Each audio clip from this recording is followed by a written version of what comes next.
আসসালামু আলাইকুম, সবাই কেমন আছেন? অনেক দিনকার স্বপ্ন এরকম একটা গাড়ি। মনে হইতেছে না যে এই গাড়িটার মালিক আমি।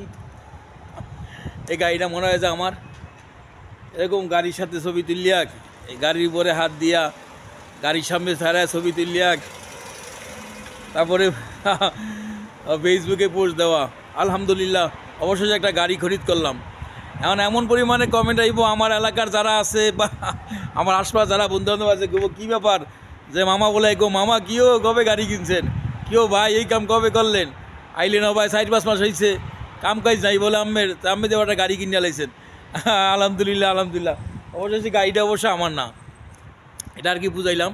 ফেসবুকের আমি গাড়ি ধরিয়া বা গাড়ি করি, আলহামদুলিল্লাহ ইনশাল্লাহ শুক্রিয়া আল্লাহর দরবারে, অনেক দিন পরে একটা স্বপ্ন পূরণ হয়েছে।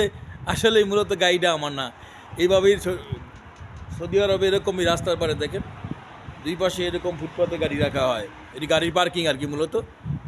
তো আমিও ভাবলাম যে একটা ভিডিও বানাইতাম। অবশ্য যদি না কইতাম যে আলহামদুলিল্লাহ গাড়িটা আমার, তাহলে সবাই বিশ্বাস করতো যে গাড়িটা আমারই, গাড়িটা মনে হয়। তাহলে আমার বন্ধু বান্ধব যাবে মনে করবো যে গাড়িটাই মনে কিনছে, আরে আমাকে একটু জানাইলো না। কিন্তু সৌদি আরব এরকম দেখেন শত শত গাড়ি রাখা আছে, এরকম রাস্তার দুই পাশে শত শত গাড়ি রাখা আছে।